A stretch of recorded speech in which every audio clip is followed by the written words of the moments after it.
Quitado el audífono. Decía que vamos a desarrollar tres temas y dentro de los cuales el primero es el síndrome metabólico.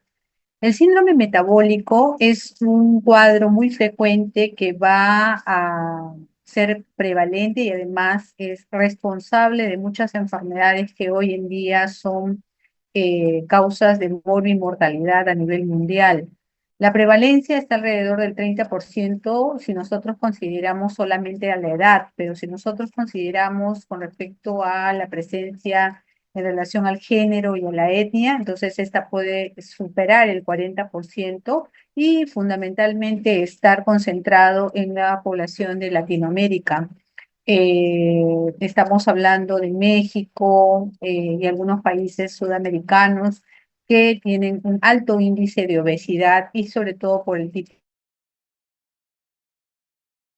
de factores de riesgo y condiciones de riesgo en cuanto a su estilo de vida, ¿no? Podemos decir entonces que es un gran problema socioeconómico a nivel mundial y que es tan importante para poder tener una casuística real del problema, es que tengamos que definir de una manera homogénea a lo largo de todos los países y poder justamente tener un diagnóstico real de cuánto es la frecuencia de esta enfermedad o de esta condición clínica.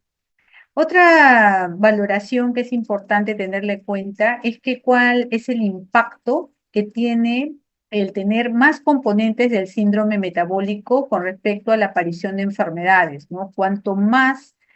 componentes tengo del síndrome metabólico, entonces más posibilidad tengo de desarrollar una enfermedad establecida, como por ejemplo lo demuestra este estudio de Clay, en la cual cuando uno tiene más de 4 componentes de síndrome metabólico, podemos tener hasta 35 veces más posibilidad de tener diabetes mellitus, ¿no? En comparación con individuos que no tienen ningún componente. Es decir, que si nosotros disminuimos estas condiciones de riesgo, estos componentes del síndrome metabólico, entonces lo más probable es que también disminuyamos el riesgo de poder padecer algún tipo de estas enfermedades. Bueno, uno de los componentes pilares del síndrome metabólico es la obesidad y acá pues ya podemos hablar de que las cifras están en explosión, son cifras epidémicas a nivel mundial. Cada año se dice que hay 1,4 billones de personas que son nuevos obesos. También juega un rol importante la inactividad física, así como una dieta rica en grasa y carbohidratos. Y otro punto importante que estamos hoy viendo es la relación que tenemos del síndrome metabólico con enfermedades degenerativas, enfermedades neoplásicas. Por lo tanto, si antes veíamos hipertensión arterial, obesidad y lipidémica, ahora tenemos que sumar a todo eso que ya vienen con un cáncer, ¿no? Y en poblaciones cada vez más jóvenes, lo cual es muy lamentable porque muchas de ellas son enfermedades o condiciones prevenibles. Para poder definir, necesitamos tener claro los criterios que vamos a tomar en cuenta de dos entidades, una es de la Federación Internacional de Diabetes y la otra que viene a ser del Centro Nacional de Prevención Ambiental, entonces, y a la cual se toman en cuenta los siguientes. Para el IDF, primero que sí tiene que estar presente la obesidad y para lo cual le da parámetros para hombres y mujeres. En el caso de los hombres, mayor de 94 centímetros, en el caso de las mujeres, mayor de 80, mayor o igual, de 80 centímetros. Y tiene que estar presente más de las siguientes condiciones, ¿no? Una glucosa en ayunas mayor o igual de 100 miligramos por decilitro o estar en tratamiento ya o tener presión arterial mayor o igual de 130/85 o estar en tratamiento, tener triglicéridos mayor o igual de 150 miligramos por decilitro o estar en tratamiento por dislipidemia, o tener un colesterol HDL, que sabemos que es la lipoproteína de alta densidad, en la cual es un factor protector. Entonces, cuando en hombres está menor de 40 miligramos por decilitro o en mujeres menor de 50 miligramos por decilitro, entonces estamos viendo que esto sería una condición de de riesgo y por lo tanto forma parte de los componentes del síndrome metabólico. Mientras que para la otra sociedad o la otra entidad, ya solamente para poder definirla podemos tener que estén presentes tres o más de los siguientes criterios. En realidad se repiten los mismos parámetros con respecto a la glucosa, presión arterial, triglicéridos y HDL, y lo único que varía es el tema de que la obesidad lo consideran un poquito a más parámetro. Para hombres mayor o igual de 102, para mujeres mayor o igual de 88 centímetros, ¿no? Y la otra diferencia, como han visto, de que no ponen como que haya un componente principal, sino que cualquiera de ellos son importantes y solamente basta tener tres o más de ellos como para decir que ya estamos frente a un síndrome metabólico. Entonces, los factores de riesgo con los cuales se comienza a encaminar este desarrollo de esta condición grave y también prevalente es primero las dietas ricas, hipercalóricas, el bajo gasto energético con la cual se tiene las actividades que tiene un individuo, el sedentarismo, la pobre actividad física y la obesidad que cada vez está incrementándose a nivel de las vísceras, porque no solamente es el tema de la cintura abdominal, sino que estamos viendo de que está habiendo grasa a nivel de las vísceras, ¿no? Y esto incrementa tremendamente el riesgo de tener resistencia a la insulina.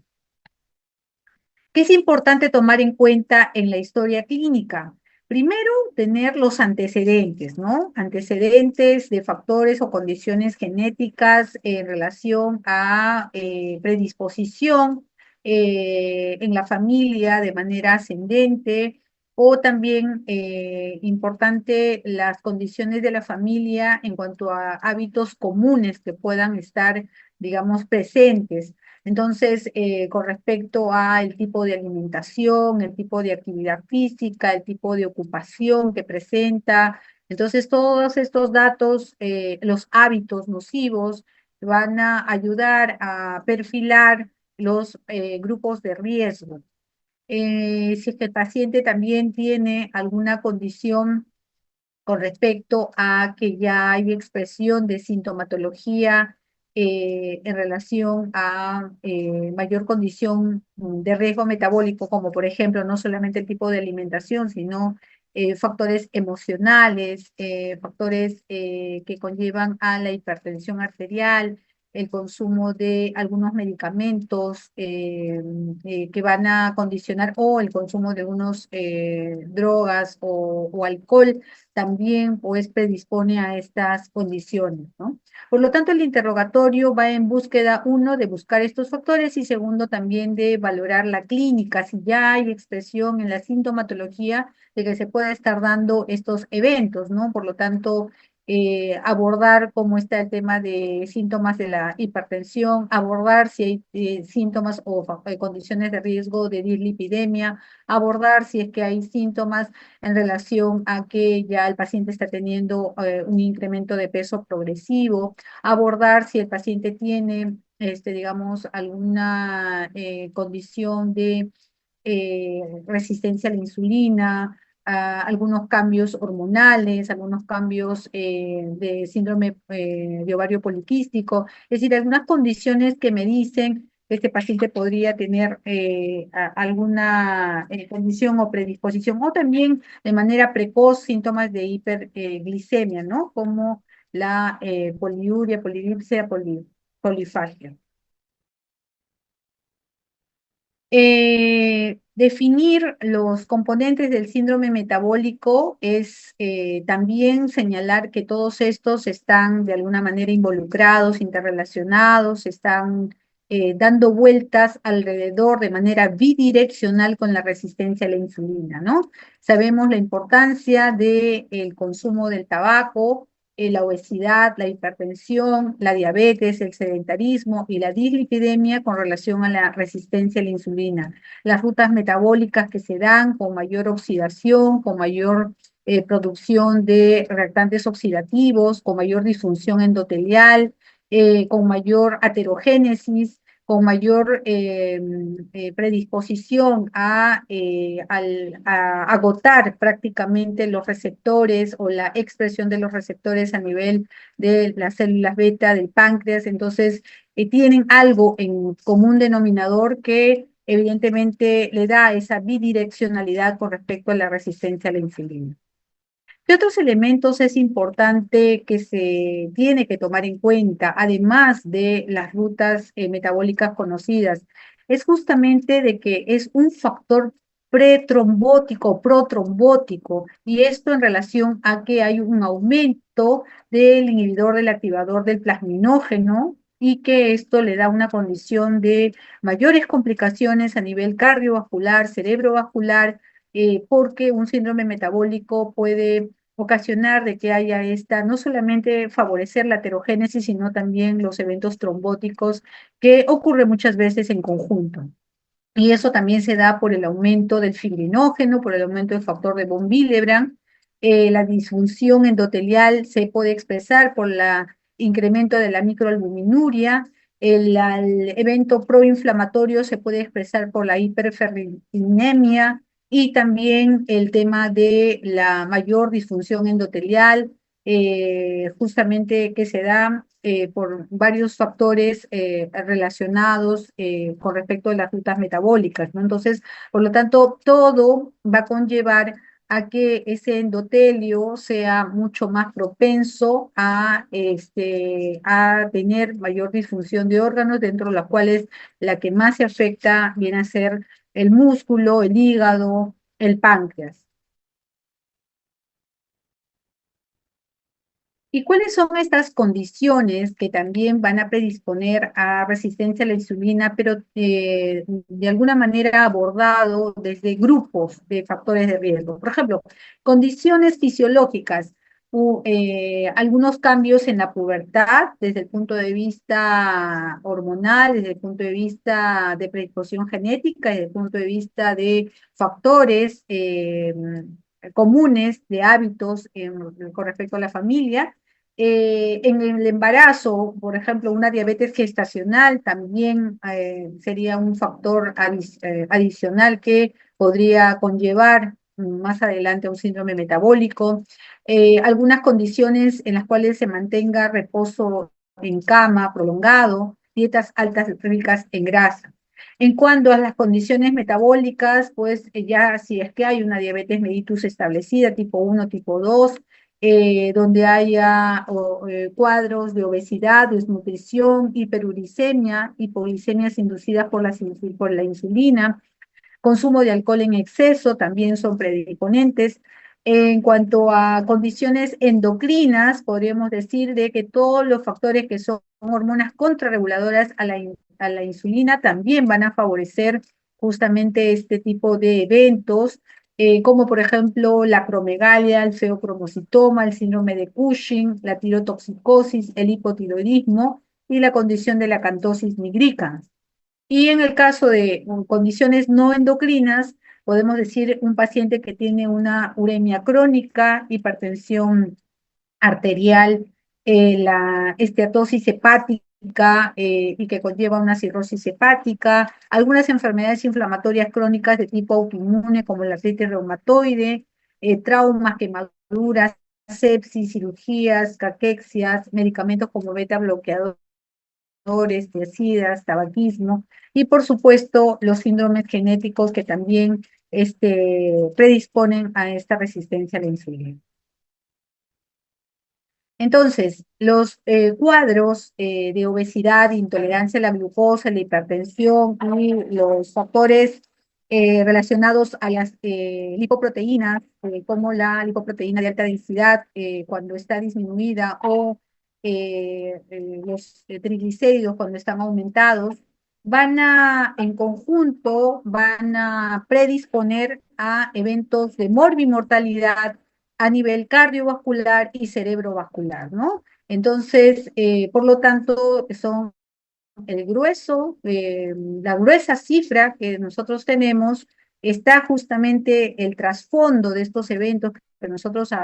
asistimos hoy en día, está en relación a los componentes del síndrome metabólico. Aterrizando un poco entonces, tanto factores genéticos como predisponentes que forman parte de la resistencia a la insulina, como la obesidad central, el aumento de la grasa en la dieta, de carbohidratos en la dieta, el sedentarismo, el tabaquismo, el hipercortisonismo que se da por las condiciones de estrés crónico, inflamación crónica, netamente también condiciones de mal manejo de emociones que también condicionan o contribuyen de alguna manera. Entonces, todos estos factores van a dar una etapa de hiperinsulinemia y también de resistencia a la insulina, ¿no? Trayendo ya consecuencias que vamos a poderlas medir, que vamos a poderlas detectar y que van a formar parte justamente de este gran cuadro metabólico en relación a la diabetes, la intolerancia previa que puede haber a los carbohidratos, la hipertensión, ya la dislipidemia, el aumento de factores protrombóticos, la dislipidemia como tal, la proaterosclerosis y la hiperuricemia. eh, recalcar de que generalmente las consecuencias de tener estos componentes de síndrome metabólico va a traer como consecuencia es la resistencia a la insulina, y la resistencia a la insulina es la que va a dar justamente el origen a las diferentes enfermedades y condiciones que también podríamos incluir al síndrome de ovario poliquístico y al síndrome de disfunción endotelial con disfunción orgánica en diferentes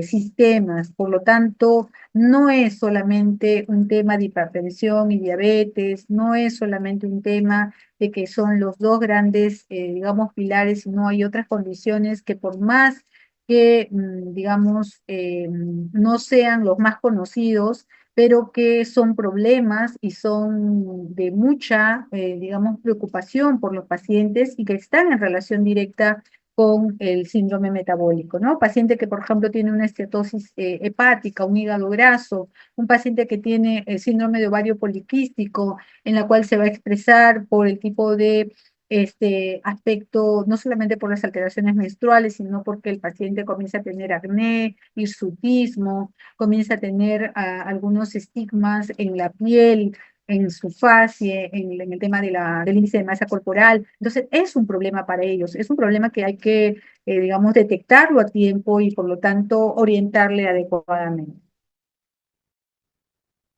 Eh, por lo tanto, las consecuencias están dadas además de lo que hemos conversado, es uno, en falla de diferentes tipos de órganos,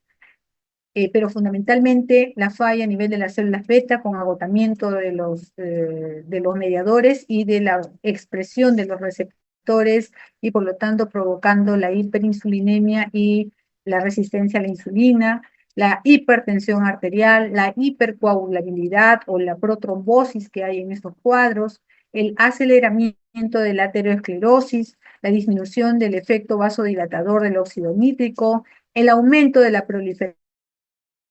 celular por efecto de los niveles elevados de insulina en el receptor del factor de crecimiento similar a la insulina 1, la anovulación crónica e hiperandrogenismo, la cantosis nigricans, y por lo tanto nosotros podemos, a través de una adecuada historia clínica, un adecuado examen físico, si detectamos algo de estos eventos expresado ya sea por un signo, ya sea por una manifestación clínica o ya sea por una predisposición o factor de riesgo, deberíamos de comenzar a intervenir, porque solamente de esa manera podemos cambiar el curso evolutivo, la historia natural de lo que le puede venir a estos pacientes. ¿Y cuáles las metas que debemos de llegar cuando se detecta esto? Uno, que la presión arterial debe ser menos de 120/75, que el LDL debe ser menos de 100 miligramos por decilitro, los triglicéridos deben ser menos de 150 miligramos por decilitro, y el HDL mayor de 40 miligramos en hombres y en mujeres mayor de 50 miligramos por decilitro. Voy a avanzar con las otras dos y ustedes al final me pueden hacer las preguntas.